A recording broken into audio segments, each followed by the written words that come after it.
Le mercato d'hiver a été du poste pour poste, puisque nous avions perdu Houston sur blessure.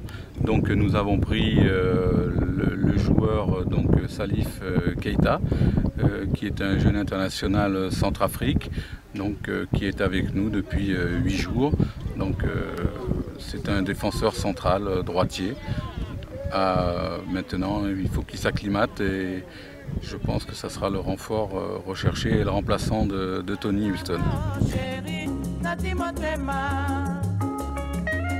Alors, le parcours avant de venir au Daring, en tant que footballeur, j'ai fait ma formation à l'AS Saint-Étienne, un passage à l'OGC Nice et un passage à Saint-Dié en Division 2. Et puis après, au niveau entraîneur, j'ai été donc entraîneur de l'AS Beaune, National 4 en France, entraîneur de Saint-Georges National 4 avec accession, titre de champion. Entre-temps, j'ai été à la Fédération française de football, conseiller technique avec Gérard Rouillet.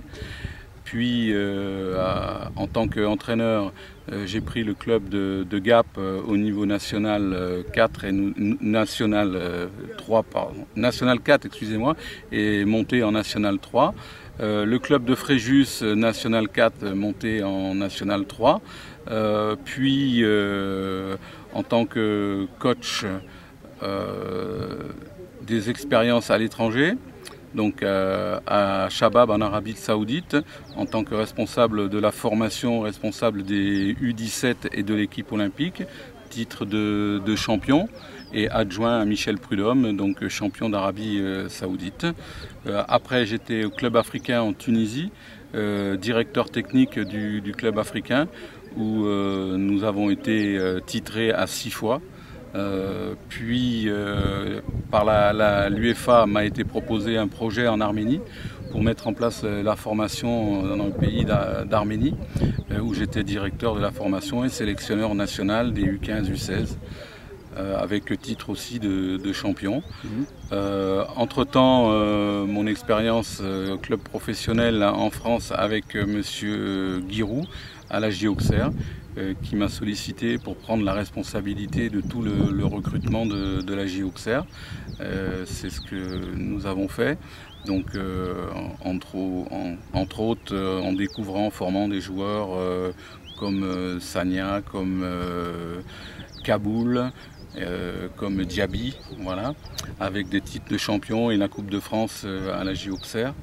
Et la responsabilité des cycles de formation du centre de formation. J'ai le diplôme le plus haut qui existe au niveau international, j'ai l'UEFA Pro. Mes ambitions, c'est d'abord de faire progresser le groupe, de faire progresser les individus, même si certains ont déjà de la maturité, faire progresser les jeunes. Donc comme on a pu le voir ces 4-5 derniers matchs, des jeunes sont apparus alors qu'auparavant on ne les avait pas vus et ils nous ont donné entière satisfaction. Donc mes ambitions de faire progresser tous nos footballeurs, de faire progresser la qualité de jeu, la qualité athlétique de nos joueurs. Les objectifs, le premier objectif c'était de se qualifier pour les playoffs, chose a été faite. L'objectif suivant, c'est de se qualifier pour la CAF, pour la Ligue des Champions ou la Coupe d'Afrique, donc terminer dans les 3 premiers. Et l'objectif c'est de venir titiller, on va dire embêter la mainmise sur le football congolais par le TP Mazembe et Vita, donc en se mêlant à la lutte du titre.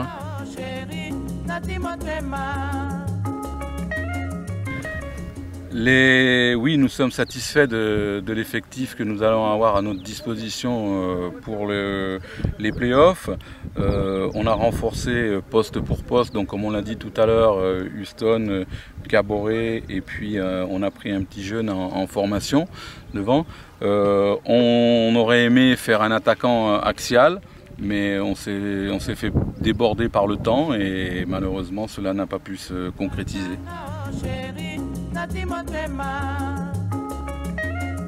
Les deux présidents, Ngobila et Legarda, nous donnent la meilleure possibilité de conditions d'entraînement. Donc nous donnent les moyens de venir s'entraîner dans des bonnes conditions sur un très bon terrain à King Cole. Donc de ce côté-là, on est satisfait avec les joueurs. La sous-question, c'est si vous aviez un souhait d'amélioration, lequel sera-t-il? Le souhait d'amélioration pour le DCMP, oui. Ben, le souhait, c'est que l'on puisse s'occuper beaucoup mieux de nos jeunes espoirs, de nos jeunes pépinières de footballeurs, que l'on puisse avoir des infrastructures à nous. Avoir un centre technique DCMP, ça serait quelque chose de formidable pour la progression du Daring pour les années à venir. Ben le niveau, depuis quelques années, on a toujours un club congolais qui est en finale de la Ligue des Champions.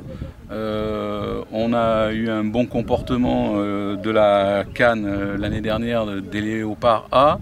On vient d'avoir les Léopards Chan qui viennent de remporter le championnat des locaux. Donc c'est une bonne chose, ça prouve que notre championnat est très intéressant et fort par rapport à d'autres championnats. Donc le niveau de nos championnats Lina Foot et Pifkin est très intéressant. Le niveau des footballeurs, on a un gros réservoir de talent. Maintenant, ce qui manque à ces joueurs-là, c'est les qualités, les infrastructures d'entraînement, d'encadrement, pour que vraiment on puisse rivaliser en dehors de l'Afrique.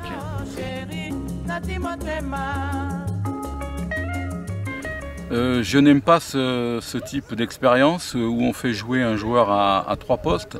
À force de le faire jouer à différents postes, on peut le rendre moyen.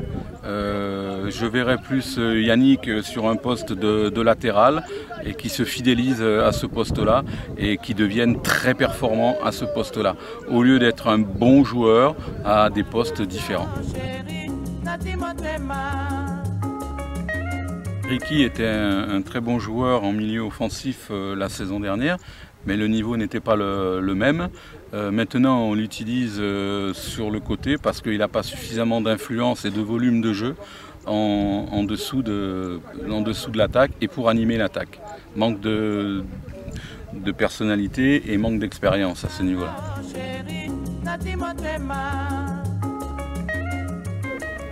Le premier match contre Vita, nous l'avons fait au bout de 5 semaines de travail avec une construction d'effectifs. On en était à notre 4e match depuis le début du championnat qui a démarré autour du 20 septembre. On était le 11 octobre, donc beaucoup de joueurs qui étaient arrivés n'étaient encore pas en jambes. Les joueurs sont allés chercher la victoire avec un gros moral donc, sur ce premier match. Donc effectivement, la deuxième mi-temps, on a été acculé, mais physiquement, on ne pouvait pas être capable de rivaliser avec Vita sur le premier match, dans la mesure où beaucoup de nos joueurs n'étaient pas à 100% de leur préparation. Le second match contre Vita, nous l'avons fait dans un bon état de forme. Il y a eu des éléments intérieurs et extérieurs qui ont fait que notre effectif n'a pas pu s'exprimer à 100%. Ceux qui se sont exprimés à 100% ce jour du match n'ont rien à se reprocher. Vita a remporté le match. Voilà, il y a eu des éléments que nous ne maîtrisons pas qui ont fait que Vita gagne ce match 2-1.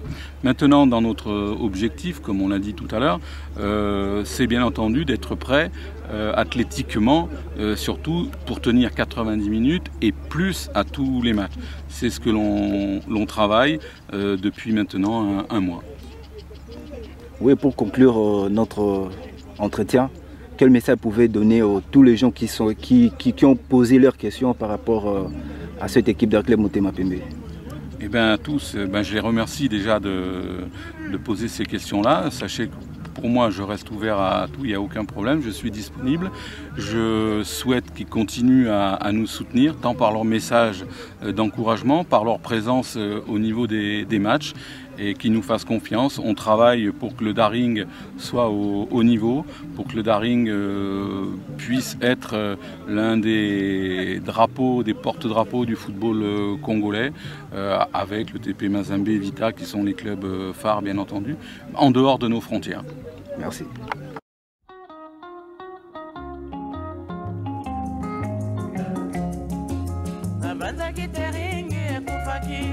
Bazongisi bolingo na ngai nsima na bametore